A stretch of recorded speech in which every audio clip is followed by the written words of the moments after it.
This is the Aftermarket Radio Network.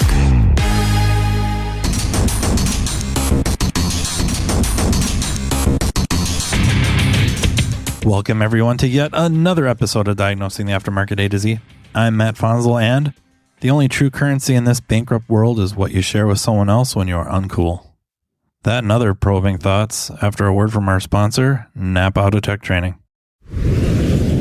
Let NAPA Autotech's Build-A-Tech program, like Build-A-Bear, help you turn your general technician into a moneymaker for your shop. Make them a profitable member of your team. Go to napaAutotech.com for more details. Yeah, it really just turns out I'm not joking about the probing topic. You got kind of a request to discuss probing, and I think specifically piercing. Probing meaning somehow gaining access to a circuit for testing with a meter, most likely more so with an oscilloscope, a test lamp, something of that nature, and piercing what I thought of it. And the truth is I am in favor of it. Thank you all for listening, and yeah, I will talk to you guys next time. I'm just kidding. I'll keep going a little bit longer. But the heavy hitters accessing circuits is what? Back probing, teeing into the circuit, and then piercing. Maybe there's something else I'm not thinking of, but those seem like the heavy hitters. Back probing, not supported by the vehicle manufacturers. There's reason for that. It makes sense. There's reason for us to be hesitant with it. First and foremost, depending on where we're doing this, if it's under the hood or under the vehicle, car manufacturers do not like the idea of us back probing because it disturbs or harms, wrecks the weather pack sealing. Any kind of sealing they're doing with a gasket or packing of some sort to protect terminal connections and the connector from the elements, we're potentially damaging that. That's something to keep in mind. I've never let it hold me back. We got to get our signals. And another issue with back probing, not so much what you're going to hear from vehicle manufacturers, but I think from those of us that have been back probing for a while, one of the issues with it is you can fix the problem unwittingly. If you have a connection issue at that connector in that terminal and you shove a needle of some sort, one of my favorites is the acupuncture probes from AES Wave. I'm sure you can go to a department store, a sewing store, pick up a bunch of T-pins. Those work terrifically. You can get varying sizes, length, and diameter for, smaller gauge, if you will, with the smaller gauge wires and etc. Those work. But if you have an intermittent issue, a terminal tension issue that you're chasing, you may actually fix the issue with that needle. As you're pressing it in, it squeezes the terminal. On the flip side, you can also technically create an issue if you're not careful. And even if you are, it's kind of the nature of the beast. As best you can, you have to use some sense and be just aware as best you can with the feedback, if you will. You need a good positive connection, and you got to feel for that without destroying the terminal connection. And while we're talking about connections, that's another issue with back probing is if you're setting up one or more, it doesn't matter how many, honestly, but you're going to go on a test drive and you've back probed these connectors or this connector, and now you're flying along. The issue is acting up and you don't have a very good, solid connection. You could be going down the rabbit hole. You could be making a misdiagnosis because of a bad connection, and the bad connection isn't the actual terminal or connector on the vehicle. It's your back probe is not making a solid connection. Can send you down the rabbit hole. Another issue with the back probing, and you see it more and more with newer vehicles because, let's be honest, wire gauges are smaller. A lot more just signal carrying wires. They don't have to be load bearing. They're not carrying a lot of current. So they're going small gauge. A lot to do with fuel economy, weight. Because of that, the terminals are so small and they can cram so many terminals and connections, if you will, into a small area. A smaller connector that used to maybe only hold 4, 6, 8 terminals total. They can now fit easily 20, 24 in the same amount of space.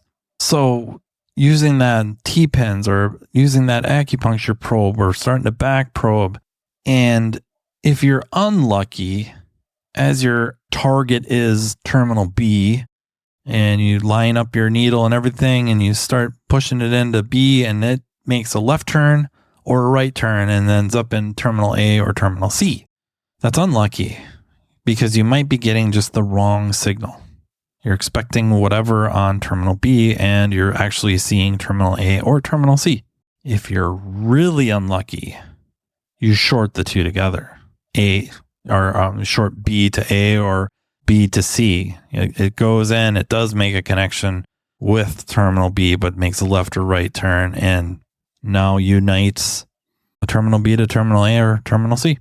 And if you're really, really, really unlucky, those two were never really supposed to be shorted together. And now the shop is buying something because of it.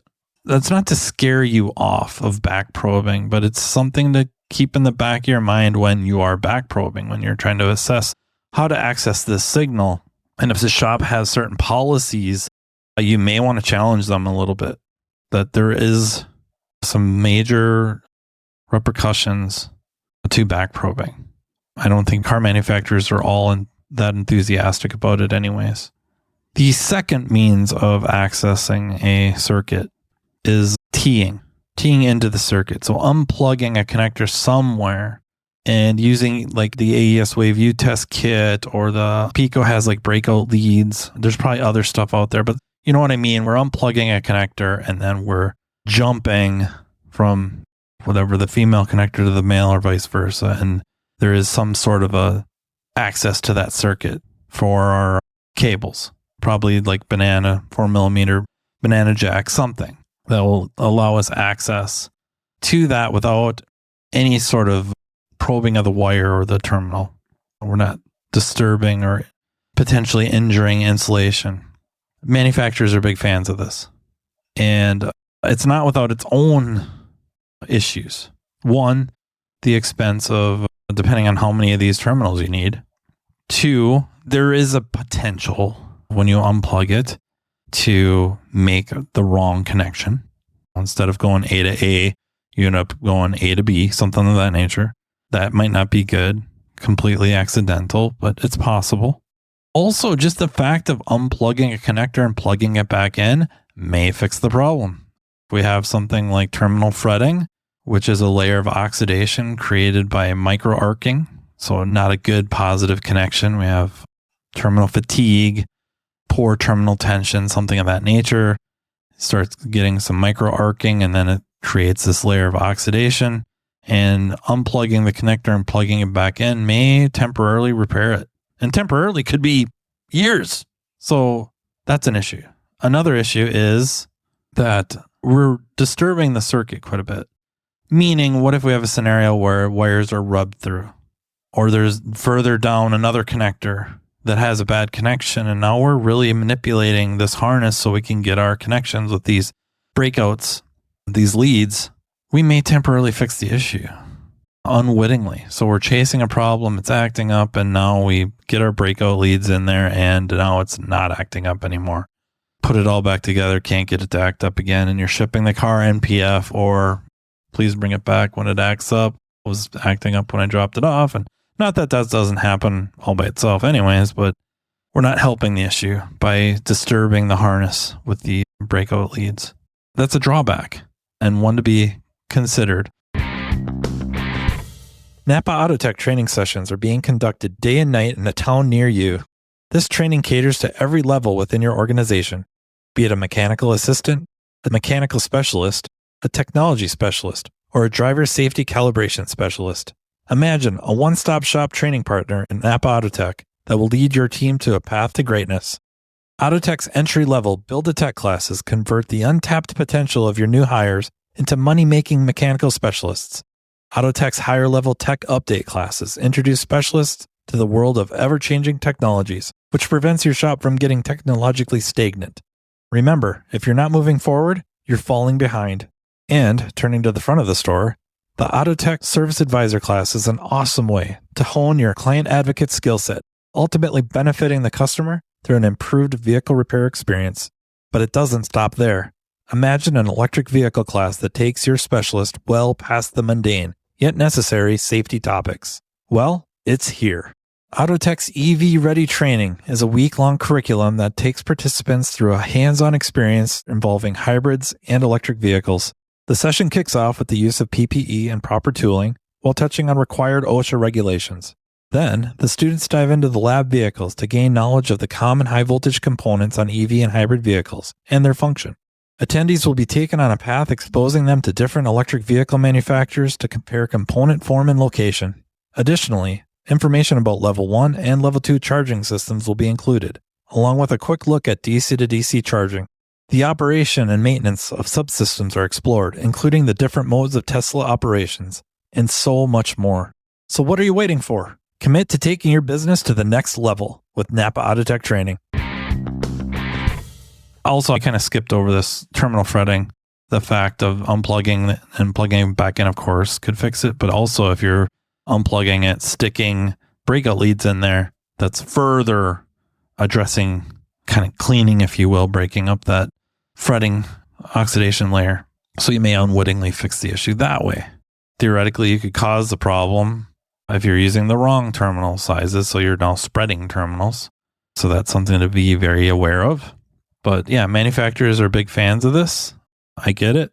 But there's just reasons we got to be careful when doing so. And then that leaves us with piercing, which we all know I'm in favor of. So I don't really know what else there is to talk about. But I think piercing wires gets a bad rap because there's people that do it very, very poorly. And then probably worse yet is they don't handle it properly. And not even properly. Let's be real. They don't handle it professionally when they're done. The act of piercing the wire, in my mind, and I'm sure I'm biased because I partake.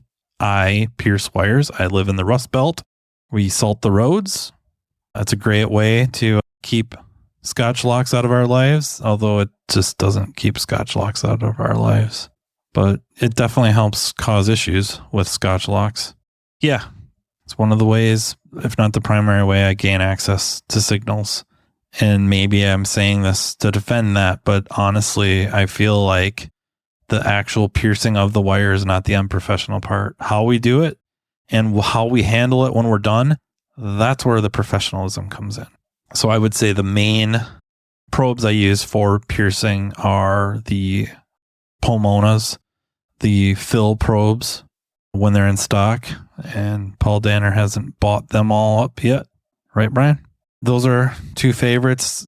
AES Wave has their own that I do, and I use those. They kind of got a wedged area. They're longer than the Pomonas and kind of make it easier to kind of wedge that thing into place and hook the wire and then set the depth. And that's kind of a key with the Pomonas and the AES Wave leads. Now Pico has some piercing probes as well.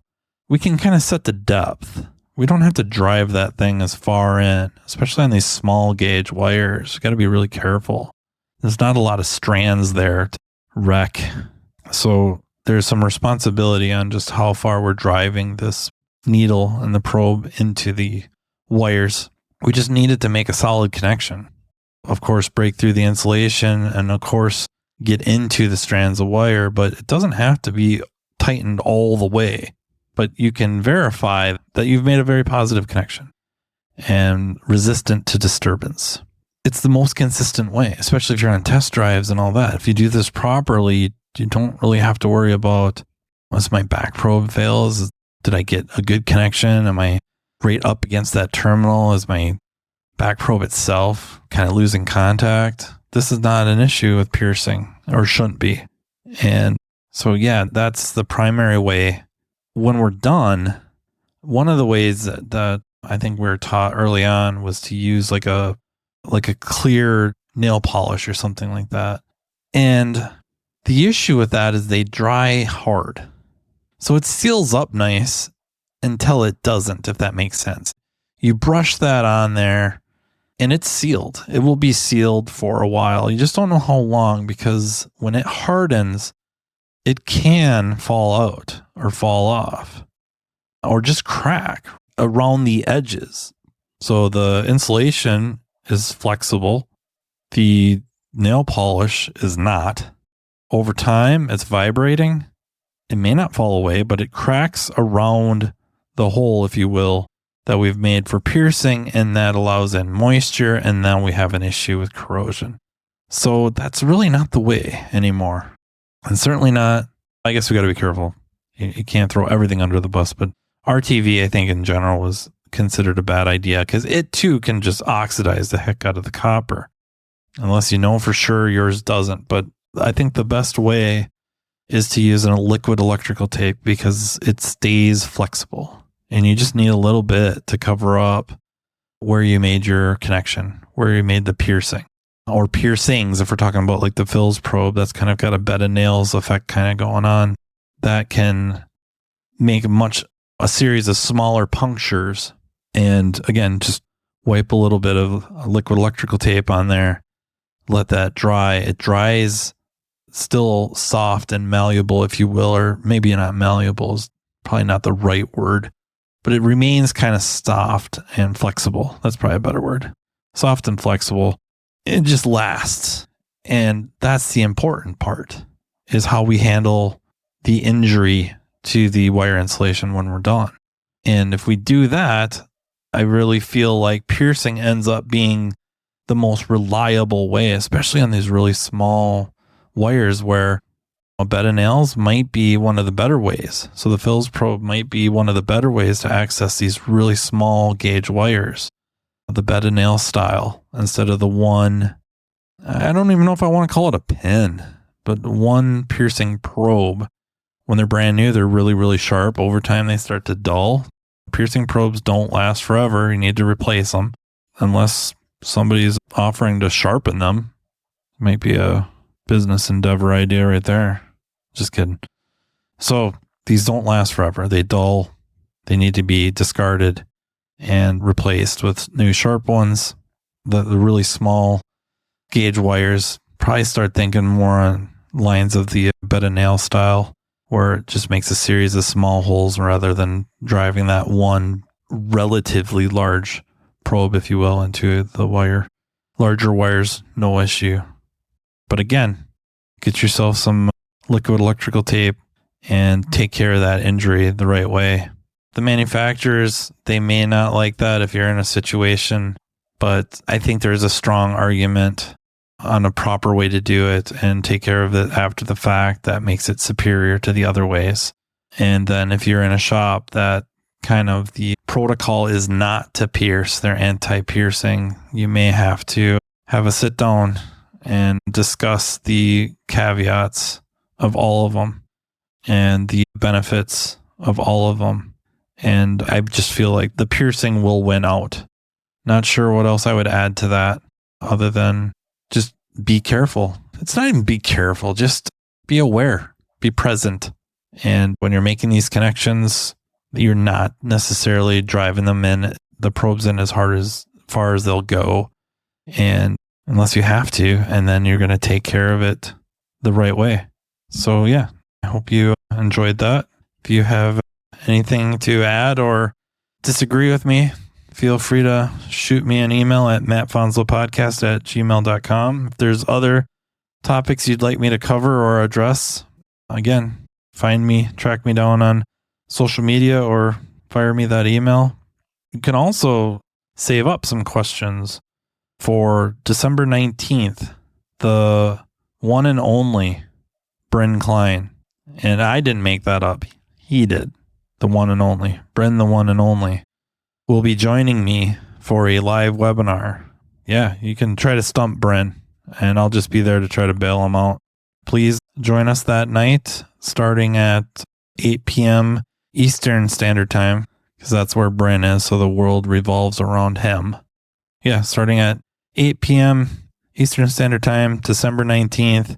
You can ask us any question you can think of, even if there is such thing as Santa. We'll be happy to answer that. Thank you again for listening. I'd like to thank our sponsor, NAPA Autotech Training. Thank you to the Aftermarket Radio Network. And until next time, take care. You've been listening to Matt Fanslow, diagnosing the aftermarket A to Z on the Aftermarket Radio Network.